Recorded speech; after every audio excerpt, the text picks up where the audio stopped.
Today is... Je suis fatigué de le dire. Donc vas-y, dis-le à ma place parce que moi, ça me fatigue. Today is the new. Moi aussi, je suis un chanteur maintenant. Ouais, bah franchement, ça fait plaisir. Hein. Tu vois, ce qui est incroyable, Henrik, c'est que maintenant, j'ai l'impression qu'on est dans une émission. J'ai l'impression que c'est comme si on bossait à TF1, on retrouve notre équipe, nous on se met là, on a nos habitudes. Franchement, en tout cas, j'espère que la dernière vidéo sur les Fit Boys vous a instruite. Moi, pour ma part, on a eu pas mal de bons retours sur des gens qui ont été contents, qu'on brise cette omerta et qu'on leur ouvre les yeux sur un sujet. Bon, ils savaient déjà que c'était un peu une arnaque, mais au moins on a pu mettre des mots sur les choses et leur faire comprendre que ça l'est vraiment. Donc pour le coup, on peut être fiers de nous. Et en plus, on a valorisé les coachs qui sont diplômés et qui sont dans des salles qu'on connaît ou qu'on connaît pas et qui n'ont pas forcément la chance ou le bagou, l'intelligence, en tout cas le process pour se mettre en avant sur les réseaux sociaux comme le font les Fit Boys qu'on avait cités. Donc voilà, en tout cas, j'espère que ça pourra leur servir à eux pour faire augmenter leur business et s'ils ont des questions, qu'ils n'hésitent pas à nous les poser, on est là pour y répondre en tout cas. Ceci étant dit, aujourd'hui, de quoi on va parler, bordel? On va parler des collaborations et des partenariats. Ok, on va parler de la branlette de groupe. C'est bon ça. Fallait qu'on y vienne, hein, parce que quand même c'est un sujet qui est assez important.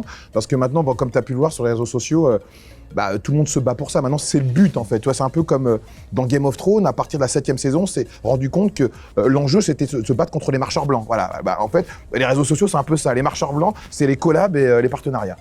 Ma première question, ça va être quelle est la différence déjà entre une collaboration et un partenariat? Alors déjà, il faut faire la genèse. Hein. Pour que les gens comprennent bien, j'ai employé une métaphore que tout le monde va comprendre. Alors, il y a 3 phases. Donc déjà, il y a ceux qui sucent gratuit. Ils sucent pour la gloire. Après, tu as ceux qui sucent, mais après arrive un moment quand même, ils sont un peu défrayés. On leur donne du lubrifiant, on leur paye des bains de boue, genre de trucs, tu vois, pour qu'ils puissent avoir les conditions adéquates pour bien sucer. Et après, le Saint Graal, c'est d'être payé pour sucer. Donc en gros, pour schématiser d'une manière un peu plus concrète, c'est qu'il y a des gens.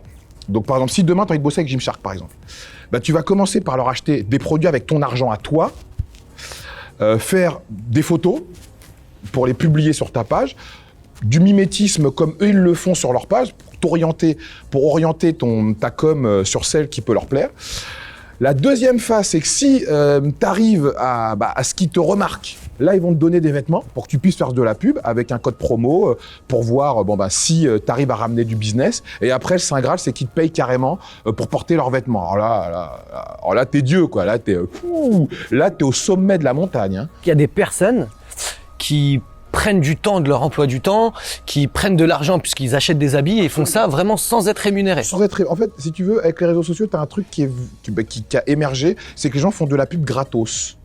Et pour faire partie d'une team, d'un entourage, d'une communauté, ils sont prêts à faire de la pub gratuitement en achetant des produits et faire de la pub dans l'espoir que les marques les remarquent pour qu'elles puissent leur dire tu sais quoi, t'es tellement incroyable que je vais finir par te payer pour que tu portes mes vêtements. Tu vois. Est-ce que ça existe de faire des partenariats ou des collaborations avec des influenceurs mais pas des marques? Donc des personnes qui sont vraiment connues sur Instagram par exemple, voilà, moi je vais aller le voir, je vais dire est-ce que je peux faire de la pub pour toi et toi en parallèle tu me fais un peu de pub justement pour moi. Est-ce que ça existe? Faut comprendre une chose. Alors si tu veux, donc c'est ce qu'on appelle une collab. Une collab, en fait, une collab, c'est comme Pharrell fait une collaboration avec Chanel par exemple. Quand Kanye West collabore avec Adidas par exemple, tu vois. Là, on peut appeler ça une vraie collab parce que c'est quelqu'un qui a une notoriété, qui s'affilie à une grosse marque et ça fait gagnant-gagnant. Mais là, c'est la collab de la branlette, quoi, tu vois. Ce qui veut dire que, si tu veux, avec les réseaux sociaux, avant, les gens, ils avaient une éthique. C'est-à-dire que si toi, par exemple, ton contenu juge que c'est de la merde, même si tu as 1 million d'abonnés, je vais pas forcément m'affilier à toi parce que j'aime pas ce que tu fais. C'est-à-dire qu'en gros, tu as un amour propre, quoi. Tu as le droit de pas aimer et si t'aimes pas, tu t'affilies pas. Mais maintenant, avec les réseaux sociaux, attention, hein, c'est comme si on était à l'époque de la guerre, tout le monde collabore. Hein. Ah, ils sont en dessous, là, ils sont en dessous du canapé. Ouais, ils sont cachés dans la cheminée. Vas-y, prenez-les, tu vois. Les gens, c'est ça, en fait. Maintenant, si quelqu'un a des abonnés, un peu plus d'abonnés que toi, tu vas collaborer avec lui dans l'espoir qu'il te tague ou qui te partage, ce qui veut dire que ça va pouvoir te donner de la visibilité, de la lumière face à sa communauté qui est susceptible après de t'ajouter. Tu vois, voilà. Donc maintenant, même, il y a une histoire qui est assez récente, tout le monde connaît Jérém Star. Donc Jérém Star avait volé une information à un jeune qui fait à peu près le même métier que lui, mais donc qui a moins de notoriété que lui. Et donc, qu'il a partagé comme si c'était lui qui l'avait sorti en premier. Et le mec a pris tellement le seum qu'il a balancé des dossiers chauds sur Jérém Star, ce qui lui a porté préjudice sur pas mal de contrats qu'il avait. Pour la simple et bonne raison que Jérém Star ne l'a pas tagué. S'il avait dit l'information est d'un tel en le taguant, l'autre lui aurait bouffé les couilles en lui disant merci Jérém Star, merci. Mais ça a fait l'effet inverse. Tu vois l'ampleur que ça peut prendre. Parce que les gens maintenant, je vais pas dire qu'ils ont plus d'éthique, mais maintenant, en fait, c'est devenu un ascenseur social, les réseaux sociaux, quoi. En fait, si tu veux, il y en a qui confondent Instagram et LinkedIn. Toi, tu connais LinkedIn, Ouais. vous connaissez tous LinkedIn. LinkedIn, c'est un réseau pour les professionnels. C'est-à-dire que tu mets ton CV, là, c'est si tu es ingénieur, si tu es cadre supérieur, si tu es PDG, tu vois. Mais Instagram, c'est pas le même process. Et en fait, pour que les gens, donc, quand on parlait sur la vidéo, sur les feed girls, sur le feed porn, donc il y a des nanas qui se mettent à moitié à poil, qui veulent générer ces partenariats, ces collabs, et en fait, elles se doivent de garder leur compte ouvert pour que tout le monde puisse les voir. Voilà. Donc ça veut dire que Instagram, c'est devenu le réseau le plus vulgaire qui existe, en fait. Tu vois ? Parce que tu es obligé de te montrer aux yeux, au vu de tout le monde, dans l'espoir qu'une marque pour laquelle tu fais de la pub gratuitement finisse par te remarquer. Et en plus, tu vois, tu as regardé les hashtags. Hein. Hashtag Monaco, hashtag Audemars Piguet, hashtag machin. Donc ça veut dire, hashtag, ça veut dire je fantasme. Je fantasme pour que les gens qui sont dans le concret, les gens qui fantasment comme moi, puissent me voir, tu vois. Donc, on peut dire que c'est pathétique ou ça ne l'est pas, parce que ce qui entretient cette névrose, c'est que tu as des gens qui arrivent à générer des revenus grâce à ça, tu vois. Donc, c'est pour ça que tu as des nouveaux mots qui sont apparus. Les nouveaux mots qui sont apparus, c'est « je vais faire un shooting ». Ah oui, il faut que je crée du contenu. Bah oui, parce que tu vas me dire, je l'entends ta question, tu vas me dire, mais alors comment on fait pour qu'une marque nous remarque ? Eh bien, il faut que tu crées du contenu. Du contenu, ça veut dire qu'en gros, il faut que tu alimentes de photos qui sont, selon toi, dans la ligne directrice des marques que tu veux cibler. Selon toi, tu vois. Après, on s'identifie tous à des gens différents. C'est pour ça qu'il y a une société secrète qui s'est créée. C'est un peu comme dans Buffy contre les vampires. Tu vois, la société secrète dont Buffy fait partie, c'est ils combattent les vampires que personne ne connaît. Tu vois, mais eux, ils le savent, donc ils sauvent le monde. Bah, la société secrète, c'est pareil. C'est une société secrète où tu as des photographes qui sont pas des photographes, tu vois. On parle pas de Sébastien Mick, on parle pas de Justin Pernoise, tu vois, des gens qui font des couvertures de Vogue, qui travaillent avec des grands mannequins, qui font les campagnes d'Obama. Voilà, on parle pas de gens comme ça, non, on parle de gens qui sont des petits pervers sexuels, des autodidactes mon cul, et qui, eux, en fait, font des photos aux gens qui fantasment, tu vois. Ce qui leur permet aux photographes d'avoir un portfolio, du moins d'avoir de la matière, quoi, et aux gens qui se disent influenceurs, modèles ou ce que tu veux, d'avoir du contenu à mettre sur leur compte. Mais attention, ils font des collabs, ça veut dire que c'est du gagnant-gagnant, tu vois. Mais le truc, c'est que y a beaucoup de gens qui se disent modèles maintenant. Tout le monde se dit modèle, les filles comme les garçons. Mais je t'explique déjà, un vrai modèle, déjà, il se fait rémunérer. Un vrai photographe, il se fait payer. Il ne fait pas de collab. Hein. Même les grands photographes, quand ils shootent des stars, ils se font payer pour ça, tu vois. Donc ça veut dire que les vrais photographes, ils se foutent de votre gueule. Hein. Non, mais ils rigolent sur vous. Et même, je dirais même pour vous, vous n'existez même pas, en fait, tu vois. Donc ça veut dire que tout ça entretient un fantasme, et c'est hyper malsain, en vérité. Parce que les gens disent qu'ils vont faire un shooting, mais t'es pas payé pour faire un shooting. T'es pas payé. Tu prends juste des photos pour les poster sur Insta. Tu crois que c'est un métier, ça ? À partir de combien de followers, à partir de combien de personnes la rémunération rentre en jeu, en fait ? À partir de quand ? Alors après, évidemment, si plus tu as d'abonnés, plus tu peux prétendre à être payé. Donc, je veux dire, si tu as, je sais pas, 100, 200 000 abonnés. Mais après, encore une fois, c'est pour ça que les marques, elles sont malines. Elles te donnent d'abord un code promo. Un code promo, ça veut dire qu'on va voir ce que tu peux générer comme business. Je te donne un exemple. Tu vois, comment parler des feed porn, par exemple. Les filles qui n'arrêtent pas de montrer une image sexuelle d'elles. Le but, c'est quand tu es une meuf, pour monétiser, il faut que tu travailles avec des marques qui parlent aux meufs. Mais les marques, elles vont te demander tes stats. Tes statistiques, ça veut dire que quand tu as un compte pro, on voit quel est le pourcentage d'hommes et de femmes qui te suivent, leur moyenne d'âge, où ils habitent et tout. Donc, en fonction de ça, si tu n'as que des mecs qui te suivent et tu es une meuf, tu peux monétiser en faisant quoi ? En faisant du huc. En vendant des sextoys, je sais pas, en faisant des cam shows, je veux dire, en offrant un contenu payant qui est plus trash que ce que tu offres gratuitement, tu vois. Donc, il faut avoir conscience de ça. Tu vois, c'est pour ça que les filles les plus malines, celles qui parlent de make-up, celles qui parlent de problèmes de peau, celles qui parlent de fitness, de diète, voilà, qui parlent à des trucs qui parlent aux meufs, tu vois. Encore les mecs, au niveau de leur com, ils sont peut-être un peu plus malins parce qu'ils sont vraiment dans un truc, voilà, ou sport, ou mode, qui parle vraiment un peu plus aux mecs, tu vois. Donc oui, en fait, il faut que tu aies beaucoup d'abonnés pour pouvoir prétendre à ça, quoi, à prétendre être payé. C'est pour ça que ceux qui marchent le mieux, c'est les gens de télé-réalité. Tu vois, ça vraiment, on peut tous le voir. Hein. En fait, la télé, ça les lance dans le truc. Une fois qu'ils sont lancés, que les followers montent, ils reviennent, ils font des petits partenariats. Il y en a qui gagnent de l'argent, vraiment. Et ensuite, ça monte, ça monte, ça monte, ça monte, ça monte. Et après, certains, les plus malins, après, ils créent leurs propres produits. Comme ça, après, parce que tu vois, le problème, c'est que le follower devient de la chair à canon. Tu sais, il y a des mots-clés pour voir quand on te baise. Hein. Mon nounours, mes chéris. Dès que les mots commencent à devenir familiers, alors qu'ils ne te connaissent pas, c'est qu'ils te la mettent. Hein. Tu vois, quand tu appelles quelqu'un mon chéri, alors que tu le connais pas, ou mon nounours, ou mon bébé, ou je ne sais quoi, c'est que déjà, ils te la mettent profond, tu vois. Ça, c'est des rouages de psychologie pour attirer. Mais tu as des gens de télé-réalité qui sont payés 3 000 € pour faire une story Snapchat. Et il y en a qui en font 10 par jour. Une personne, par exemple, qui part de rien, il se dit, voilà, je veux me lancer dans ça, donc je vais taguer un tel. Donc, il le fait. Allez, pour lui, ça marche, donc il a une visibilité par rapport à la marque. La marque vient vers lui et commence une collab ou un partenariat.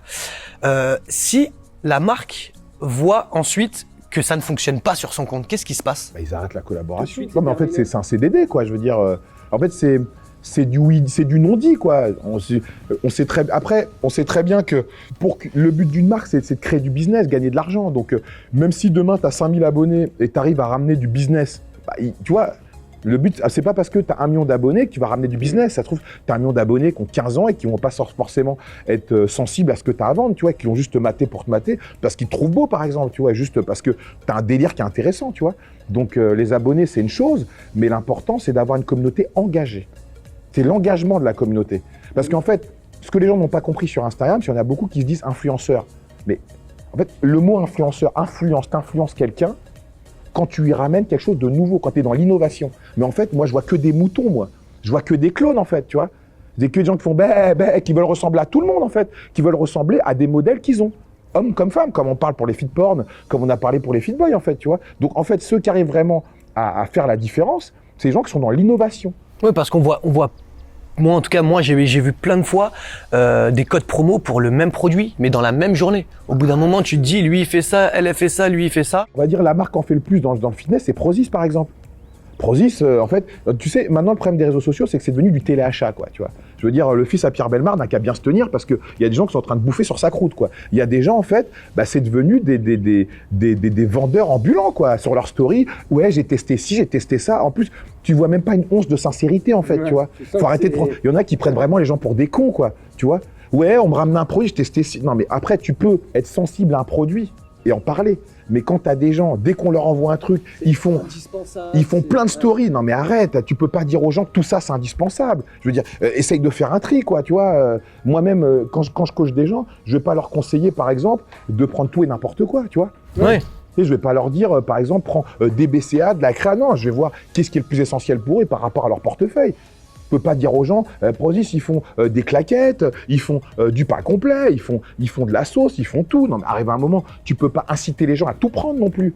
Faut que tu fasses un tri. Ouais. Les gens qui te suivent, c'est pas des Qataris, quoi, tu vois. Ils peuvent pas acheter tout ce que tu as à leur vendre. Pour rebondir à ce que tu me disais, vaut mieux avoir 5000 abonnés, mais les 5000 abonnés sont actifs sur ton compte et ils te suivent tous les jours, ils regardent tes posts et peut-être, pourquoi pas, te prendre justement des produits que d'avoir 500 000 abonnés et qu'il y en ait 20 qui te regardent, quoi. Après, tu sais, aussi, faut voir en fait qu'est-ce que toi tu veux faire.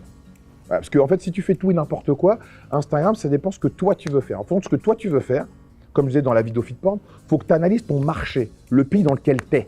Tu vois, voilà, qu'est-ce qui marche ? En fait, c'est du marketing, quoi. C'est pour ça que quand tu te dis influenceur, vois ce qui influence les gens.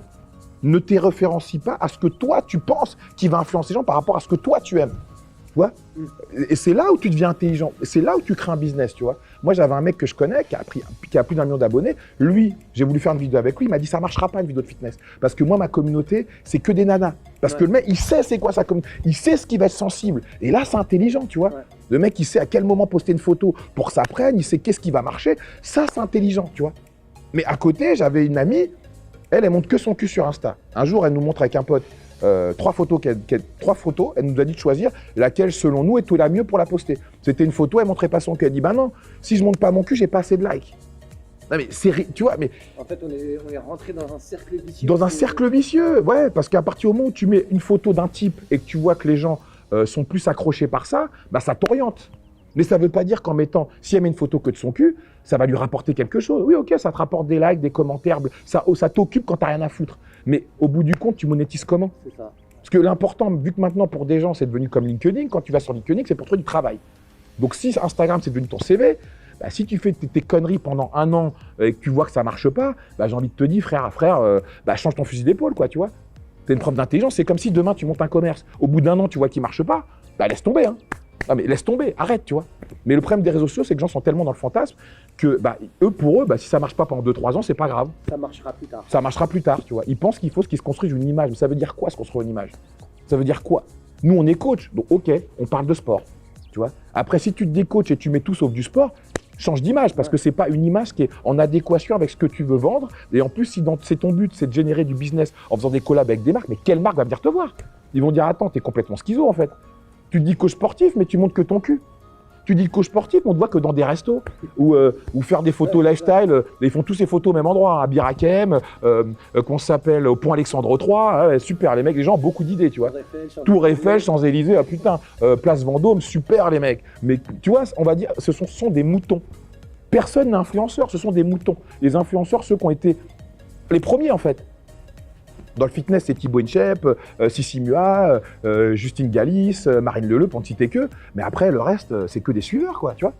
Donc moi, en fait, je sais même pas quoi dire aux gens parce que, en vérité, nous-mêmes, on est dans le fitness, mais tu as des gens qui nous font rêver dans le fitness, qui ont des vies de ouf et qui ont le même métier que nous. Et nous, on a envie de tendre à ça, tu vois. Mais quand même, au quotidien, on charbonne. Ouais, c'est ça. Au quotidien, on est sur le terrain, quoi. Je reste pas chez moi à me prendre en photo à genoux devant un miroir en body et en mettant les filles, soyez fiers de votre corps. Mais va te faire enculer. Non, mais arrête de dire ça aux meufs, quoi. C'est ça être fier, t'es chez toi, tu te prends en body le soir, les jambes écartées. Mais arrête, c'est pas être fier, ça. À la base, le combat des femmes, c'était pour le droit de vote. Hein. Le droit de vote et le droit de travailler, d'être l'égal des hommes. C'était pas le droit de faire ce genre de choses, tu vois. Et de l'exposer sur les réseaux sociaux aux yeux, au vu de tout le monde. T'imagines, c'est comme si toi, tu prends une photo torse nu et tu te retournes. Disons qu'il y a 1500 personnes. Les 1500 personnes sont derrière toi. Mais tu seras en panique, frère. Mais tu seras en panique. Ah, qu'est-ce qui se passe? Mais tu diras, ah, mais oh, qu'est-ce qui se passe? Tu vois, et les gens, c'est ce qu'ils attendent. Il y en a même, quand ils postent des photos, ils sont avec leur téléphone en attendant les likes. En attendant les likes et les commentaires. En ce moment, je vois beaucoup de personnes sur les réseaux sociaux, notamment Instagram, où il y a marqué influenceur. Mais parfois, je vois que les personnes ont 400 abonnés, ont pas du tout de contenu. À partir de quand peut-on dire je suis influenceur? Après, ça dépend ce que toi tu penses, quoi. Je veux dire, tu peux te dire influenceur, tu peux te dire athlète, tu peux te dire entrepreneur, en fait, tu peux te dire gros enculé. Je veux dire, après, c'est toi qui fais ta dénomination comme tu l'entends, tu vois. Après, bon, ceux qui ont le plus. Pour moi, un influenceur, c'est quelqu'un, ça porte bien son nom, qui influence, quoi. Ouais. Donc, oui, t'influences quand t'incites les gens à acheter quelque chose, par exemple. On peut dire que t'es influenceur. Mais pour moi, entre guillemets, on l'est tous un petit peu, puisqu'on va tous voir un pote. Celui-là, je l'ai acheté. On est des influenceurs parce que les gens te font des bisous. Moi, mais des bisous, toi, je sais pas s'ils te payent, moi, ils me font des bisous pour que je les coach. Donc, ça veut dire qu'à partir du moment où quelqu'un est prêt à te faire des bisous pour que tu passes du temps avec lui, c'est que tu l'influences d'une certaine manière. Tu vois, quand tu dis aux gens de suivre un régime et qu'ils le suivent, c'est que tu les influences d'une certaine manière. Quand tu leur dis fais tel exercice et qu'ils le fassent, pareil, tu les influences. Donc, nous, on peut dire qu'on est ce qu'on appelle des micro-influenceurs. On influence des gens qui sont vraiment acquis à notre cause parce qu'on est en contact avec les gens. Et on va dire que des gens comme nous, pour une marque de complément, c'est mieux qu'un mec qui a 300 000 abonnés parce que nous, on est en contact avec le client. Ouais. Tu vois. Moi, il y avait une marque qui m'avait contacté, une marque de complément. Elle voulait que je bosse gratos. Je lui ai dit non, mais attends, moi, je sais que si je conseille à mes clients vos produits, parce que je trouve que si les produits étaient bien, ils vont les acheter. Donc, j'ai pas besoin que vous me donniez des compléments. J'ai pas besoin de vous pour acheter des compléments. C'est pour ça que moi, je fais de la pub à Borgo Nutrition, à BNS, à Microplayer et à NPNG parce que c'est des potes. Ouais. C'est des potes, tu vois. C'est des potes. Ça veut dire qu'NPNG, Microplayer, ils me passent des vêtements parce que j'aime bien leurs vêtements. NPNG, si tu veux être BG, porte du NPNG, c'est la base. Ça peut même sortir en boîte avec ça. Là, il est pas mal. Au niveau des accessoires, Microplayer, voilà. Au niveau des sangles pour les bras, au niveau des élastiques pour les tractions, pour les fessiers. Pour moi, c'est les meilleurs. En plus, c'est des potes. BNS, au niveau des compléments vraiment dernier cri qui viennent des États-Unis, c'est le meilleur. Borgo, au niveau des trucs super healthy, super bio, c'est les meilleurs. Tu vois. Donc voilà, moi, je conseille des gens que je connais. Ouais. Que je vois, et surtout qui ont des petites entreprises, quoi, qui se battent comme nous, on se bat, tu vois. Pas des gens qui sont sur les réseaux, qui attendent de prendre des photos pour générer de l'argent. Ouais. Tu vois, moi, c'est des gens comme ça qui m'intéressent à élever parce que je sais que ce qu'ils vendent, ils sont bons et les mecs, ils se tapent, quoi. Ils se tapent, ouais, tu vois. Donc, après, c'est pour ça que je pense qu'il faut se battre pour des trucs auxquels on croit. C'est comme quand des gens se battent pour des causes, dans l'humanitaire ou pour la faim dans le monde ou pour le sida ou pour ce que tu veux, c'est parce que c'est des causes auxquelles ils croient. Et souvent, ils se battent pour des causes qu'ils ont vécues eux-mêmes, tu vois. C'est pour ça que ça leur parle vraiment. Tu vois, un mec va pas créer une association contre le cancer s'il n'a pas quelqu'un dans son entourage qui est mort de ça ou si, voilà, si lui l'a pas eu. C'est quand ça nous touche qu'on rentre dedans. C'est pour ça que le problème des influenceurs, c'est que c'est des gens, en fait, je dirais, il y en a qui n'ont pas d'éthique, quoi. Ils font croire aux gens que ce sont des gens vertueux, mais c'est pas le cas. Parce que, attends, quand tu as des gens qui te mettent des phrases à 2 balles, quoi, non mais qui te font croire que si tu ne suis pas une diète et que tu n'es pas capable de faire un développé couché, tu n'es personne. Mais il faut arrêter, quoi. C'est pas le but de la vie, qu'en gros, tu dois être fier de ton corps, donc faut le montrer. Il y a même des meufs qui pensent qu'en gros, si tu as un cul, faut le mettre sur Insta. Non mais allô, atterris, quoi. Non mais atterris, quoi, tu vois, c'est super grave. Non mais c'est hyper chaud de penser tout ça, tu vois. Peut-être que nous, je sais pas, on est peut-être trop arriérés, on est peut-être des talibans, on est peut-être des mecs des montagnes, tu vois, je sais pas. On a peut-être raison, on a peut-être tort, tu vois. Mais bon, en tout cas, je sais que par rapport à la vidéo Fitporn, il y a beaucoup de gens qui ont été d'accord avec notre point de vue. Mais vraiment, qui ont été d'accord. Pareil, j'ai eu aussi pas mal de retours par rapport à ça. Donc c'est rassurant, surtout beaucoup de filles, tu vois. Parce que c'est pas parce que, pas parce que t'es bonne que tu es obligé de te jeter en pâture à la masse, tu vois. Dans ces cas-là. Mais quand tu vas à la salle de sport, entraîne-toi en string. Non mais si t'as pas honte de ton corps, non mais en vérité, balade-toi en string, fous-toi 4 pattes dans le métro. Non mais à la limite, non mais mets-toi, huile-toi et voilà, change-toi à poil devant les gens dans ta salle, quoi. Si t'es à l'aise avec ton corps, en vérité. Non mais, tu vois, parce que si tu fais sur les réseaux sociaux, devant, je sais pas, quand t'as 1000 personnes qui like tes photos, quand tu vas à la salle, t'as peut-être 30 ou 40 personnes au même moment. Donc pourquoi t'as peur de te montrer... En fait, ces personnes, je pense qu'elles se disent qu'il y a la barrière du téléphone. Oui. C'est-à-dire que ils vont avoir 100 000 likes, mais ils se disent pas que si ces personnes les croisent dans la rue, comment ils vont être? Ils vont te suivre, qu'est-ce qu'ils vont faire? Parce qu'il peut y avoir des fous, des mecs normaux, etc. Ça peut engendrer vraiment un comportement hyper chelou quand même. D'ailleurs, j'ai vu un truc très très grave ce matin sur les informations. Il y a une petite qui a posé une question, qui s'est dit je meurs ou je vis. Et les gens y cliquent, ils font un sondage. Il y avait 68% de meurent. La petite, elle s'est suicidée 16 ans. Tu vois, donc c'est comme... Voilà, c'est les gens qui ont influencé du coup sa vie, parce que s'ils avaient mis autre chose, elle serait encore là. On disait aux gens, vas-y, de diable, ils disaient, vas-y, vends-moi ton âme, mais si je donne 1 million d'abonnés, pendant au moins 1 an, t'es au top. Je pense qu'il y a beaucoup de gens qui fonceraient, tu vois, ou pas, mais ça a pris une telle importance dans la vie des gens que ça détruit des couples, ça détruit des familles, ça névrose des gens, quoi. Les gens, ils se prennent vraiment la tête avec ça, tu vois. Et la preuve, on en fait même des vidéos, nous. Parce que c'est des sujets qui nous touchent, parce que, tu vois, on se pose des questions quand même, tu vois. Donc je pense que, pour les gens qui nous regardent, je pense que c'est un côté rassurant de voir des gens, de mon point de vue, qui ont une réflexion assez intelligente. C'est pour ça que quand je parle de branlette, le prenez pas de manière vulgaire, parce qu'à mes yeux, c'est de la branlette, t'imagines. C'est comme si demain, quand tu achètes un truc Gucci, par exemple, tu l'achètes dans l'optique que la marque te sponsor, te donne des vêtements gratuits. Ouais. Tu vois, tu le fais pas. C'est comme si quand tu achètes une bouteille de Vittel ou une bouteille de cristalline, ce serait dans l'optique que la marque te fournisse et te paye pour acheter ce genre de bouteille. En fait, c'est ça en fait. Faut que les gens comprennent ça, quoi. C'est devenu que de la pub. Alors moi, j'ai une dernière question. Plutôt personnel, mais je pense qu'il y a des personnes qui sont dans le même cas. Moi, on vient me voir de temps en temps, pas tout le temps, mais de temps en temps pour me dire ton contenu m'intéresse, est-ce que ça t'intéresse, un partenariat et tout. J'ai jamais rentré dans le détail parce que je m'y connais pas trop. Comment commencer au début avec une personne, une marque En fait, nous, dans notre domaine, déjà, tu commencerais avec une boutique de compléments, une marque de compléments qui, selon toi, est bien pour tes clients et un prix, par exemple, quand ils achètent un complément quelconque. Déjà, une marque d'accessoires, par exemple, comme Microplayer pour les élastiques, pour les fessiers, par exemple, ou pour les tractions, ou les sangles pour les poignets, tu vois, ou pour les genoux quand tu fais du squat. Déjà, en fait, des trucs qui nous servent vraiment au quotidien, tu vois. Après, également, pour une marque de vêtements telle qu'NPNG, par exemple, pour que tu sois bien habillé, que tes élèves, je sais pas, soient stylés, tu vois, parce que tu as un code promo qui peut leur être utile. Mais en fait, c'est pas contre tout ça, en fait. On n'est pas contre tout ça, je suis pas contre tout ça. Je suis contre le fait de l'abus de tout ça. Il faut quand même que tu te battes pour des choses qui, selon toi, sont importantes pour les gens à qui tu les conseilles, tu vois. Ça veut dire que, je sais pas, je vais pas tout conseiller. Il y a plein de gens qui m'envoient des messages. Oui, tu peux détailler ta diète, mais c'est ça que j'ai arrêté de mettre mes plats parce que je fais 105 kilos. Un mec peut pas se comparer à moi. J'ai pas le même mode de vie. Je veux dire, tu peux pas te comparer à moi, tu vois. Et le pire, c'est les gens qui disent que tu es un modèle pour eux. Écoutez, je suis un modèle pour personne. Hein.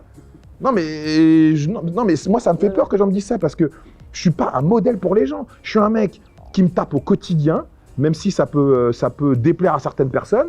Mais de toute façon, comme je dis, la jalousie, ça se mérite, donc on n'envie pas les clochards dans la rue. Donc que les gens m'envient ou me jalousent, bah, tant mieux, ça veut dire que je suis bon dans ce que je fais, ou pas.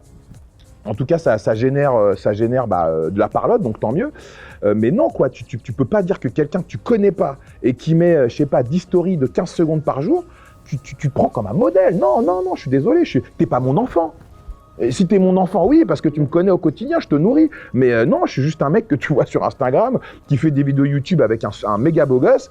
Et voilà, c'est tout, quoi. Donc, je me définis comme une bonne personne, comme toi te définis comme une bonne personne, mais on a tous nos failles. Ouais, on a tous. Pour certaines personnes, il y a des gens qui diraient ouais Rob c'est un enculé, d'autres qui vont dire putain il n'y a pas mieux comme mec, tu vois.